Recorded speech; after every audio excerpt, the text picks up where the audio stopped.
पश्चिम बंगाल से कैमरा घोटाले की एक ऐसी तस्वीर निकलकर सामने आई जिसने ममता बनर्जी के होश उड़ा दिए।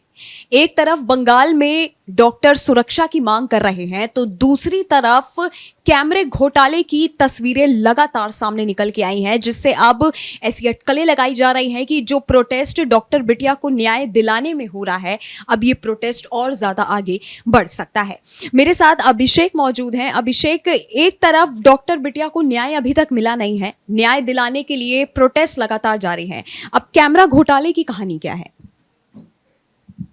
मुझे लगता है नंदिनी, इस बात पे कैमरे घोटाले की जो कहानी है वो दो अस्पतालों से जुड़ी है कि आरजीकर अस्पताल में भी कैमरा, जो सीसीटीवी कैमरे लगाए गए, मैं ये बात स्पष्ट करता हूं कि जो सीसीटीवी कैमरे लगाए गए हैं उसको लेकर घोटाले की बात सामने आई है। लेकिन बड़ी बात यह है कि इस घोटाले पर आए उससे पहले इस केस में जो ताज़ा दो अपडेट हैं वो मुझे लगता है दर्शकों को बताना चाहिए। सबसे पहला अपडेट ये है कि जिस डॉक्टर ने पोस्टमार्टम किया था, उस रात जो पोस्टमार्टम हुआ था उस दिन वहां हॉस्पिटल में, उस डॉक्टर को सियालदा कोर्ट में पेश किया गया है और लगातार 2 दिनों तक पेशी हुई है। जिसके बाद अंदर कोर्टरूम के अंदर क्या हुआ है ये जानकारी अभी नहीं आई है, लेकिन लगातार 2 दिन गवाही के लिए ले जाना, ये बात मतलब समझ में नहीं आ रही है लोगों को, कई लोगों को, कि आखिर उन जो गवाही है पोस्टमार्टम रिपोर्ट के इर्द गिर्द जो कहानी घूम रही है कि क्या पोस्टमार्टम रिपोर्ट बदली गई थी, इसे लेकर सियालदा कोर्ट में जो सुनवाई हो रही है उसके बाद कोई जानकारी आती है तो वो हम लोग बताएंगे। लेकिन उसके अलावा दूसरी बड़ी बात यह है कि जो पीड़िता के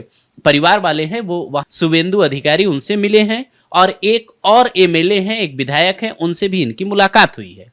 अब चूंकि शुभेंदु अधिकारी ही वो शख्स हैं जिन्होंने कैमरे घोटाले को लेकर बात की है, बाकायदा उन्होंने 2 ट्वीट किए हैं जिसके बारे में मैं आपको बताता हूं। 2 पर्चियां आप अपनी स्क्रीन पर देखिए, और ये कोई पर्ची मतलब वैसी नहीं है, ये पर्ची सरकारी खरीद फरोख्त की है जिसमें साफ साफ लिखा है। मैं डिटेल में आगे आपको एक एक चीज बताऊंगा, लेकिन उसमें आप एक चीज नोटिस कीजिए कि दोनों हॉस्पिटल में जो कैमरे की खरीद की रकम है वो रकम अलग अलग कैसे हो जाती है। जिस तरह से आरजीकर मेडिकल कॉलेज में कैमरों को लेकर के भी बात सामने आई थी और साथ ही डॉक्टर की सुरक्षा की मांग, हमने जैसे आपको इससे पहले वीडियोस में भी बताई थी कि डॉक्टर्स जो मांग कर रहे हैं वो सबसे पहले ये कि जहां हम ड्यूटी कर रहे हैं वहां एटलीस्ट सीसीटीवी कैमरे होने चाहिए। अभिषेक, क्या आरजीकर मेडिकल कॉलेज में भी ये कैमरा घोटाला हुआ है? मैं पहले 2 हॉस्पिटल की बात आपको बताता हूं, उसके बाद आप ये उस सवाल पे आते हैं कि आरजीकर में क्या कुछ ऐसा हुआ है। पहला हॉस्पिटल है आरामबाग में, Prafulla Chandra Sen government medical college and hospital है। सुप्रीम कोर्ट के आदेश के बाद सीसीटीवी कैमरे लगने शुरू हुए थे, ले यहाँ पे 50 सीसीटीवी कैमरे लगाए गए। 50 सीसीटीवी कैमरे की कीमत है 1,75,00,000 रुपए। 1,75,00,000 रुपए और आगे कुछ अमाउंट है। आप ये उसका जो अमाउंट है वो दूसरे हॉस्पिटल से अगर आप मैच करके देखिए तो दूसरा हॉस्पिटल है झारग्राम गवर्नमेंट मेडिकल कॉलेज और हॉस्पिटल। वहां 195 सीसीटीवी कैमरे लगाए गए और वहां जो रकम आई वो 3,22,00,000 रकम आई। अब सवाल यहां ये उठ रहा है कि एक हॉस्पिटल में जो कैमरे की एक्चुअल लागत है, अप्रॉक्सीमेट जो लागत है कैमरे की, वो औसत लागत कुछ और होती है और दूसरे हॉस्पिटल में कुछ और हो जाती है। अब आरजीकर मेडिकल कॉलेज का जो आपने कहा, जिक्र किया है, आरजीकर मेडिकल कॉलेज में जो कैमरे लगे हैं वो सबसे ज्यादा उन्नत तकनीक के हैं, जबकि जो झारग्राम मेडिकल कॉलेज में कैमरे लगे हैं उसमें एक यूनिट की कीमत है 1,65,400 रुपए। अब आप दूसरे हॉस्पिटल का जिसका मैंने जिक्र किया उसमें जो प्रफुल्ल चंद्र सेन जो आरामबाग में हॉस्पिटल है उसमें जो कैमरे लगे हैं उसकी कीमत 1 यूनिट की कुछ और होती है। अब आप देखिए कि एक ही प्रदेश में कैमरे, सरकारी एजेंसी चूंकि एक ही जगह से खरीदती है, बड़ी अगर डील होती है तो कैमरे सस्ते होने चाहिए थे। जो आरजीकर मेडिकल कॉलेज में कैमरे लगे हैं उनकी पर यूनिट की जो कीमत है वो 69 से 70 हजार रुपए के आसपास बताई गई। अब सवाल ये उठ रहा है कि आरजीकर मेडिकल कॉलेज जहां ऐसे उन्नत तकनीक के कैमरे लगे हैं जिनकी हर एंगल से जांच हो सकती है, आप किसी भी तस्वीर को 180 डिग्री घुमाकर देख सकते हैं, कोई भी जांच एजेंसी अगर वहां पे कोई जांच करती है तो उसको तमाम तरीके की सुविधाएं मिलेगी। सीसीटीवी कैमरों के साथ तमाम चीजें आती है, मॉनिटरिंग यूनिट भी आती है। अब आरजीकर मेडिकल कॉलेज में इतने कम पैसे में कैसे खरीद हो गई और बाकी के मेडिकल कॉलेज के लिए इतनी रकम कैसे हो गई, इस बात पे ममता बनर्जी सरकार और स्वास्थ्य विभाग का दिमाग भी ठनका हुआ है। हालांकि लगातार इस केस की सुनवाई जारी है, लगातार एक के बाद एक चीजों की जांच हो रही है। सीबीआई जिस तरीके से सबूतों को जुटा करके जांच कर रही है, लगातार 100 से ज्यादा गवाहों से पूछताछ हो चुकी है। तो क्या अभिषेक, जिस तरह से कैमरे घोटाले की कहानी आप बता रहे हैं, क्या इसकी जांच भी अब सीबीआई के हाथों पे जाएगी?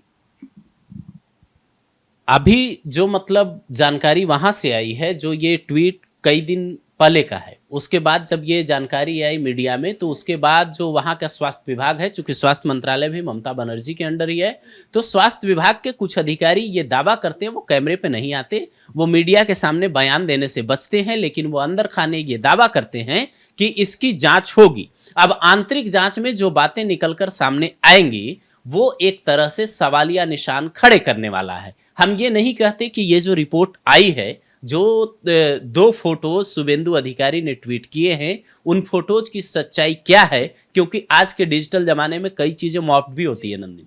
लेकिन सवाल ये है कि अगर ये आरोप सही है, तो फिर जो रात्रि साथी प्रोग्राम के तहत कैमरे लग रहे थे, जो बिटिया की सुरक्षा को लेकर बात हो रही थी, जो डॉक्टर्स की सुरक्षा को लेकर सीसीटीवी लगाए जा रहे हैं, उनमें घोटाला करने की हिम्मत किन लोगों के अंदर आ गई? क्या उनको सलाखों के पीछे पहले नहीं होना चाहिए? जहां तक सीबीआई जांच का सवाल है, तो मुझे लगता है कि वहां की पुलिस भी इस बात को लेकर इतनी सक्षम तो है कि इस बात का पर्दाफाश कर सके, अगर आरोप लगे हैं तो इसकी सही जांच हो सके। हालांकि आरजी करके केस को अब 3 महीना मुझे लगता है अभिषेक का पूरा होने जा रहा है, लेकिन कहानी अगर मैं कहूं तो वहीं की वहीं है। हर वक्त सुनवाई होती है और एक नई स्टेटस रिपोर्ट दाखिल करने की बात सामने आ जाती है।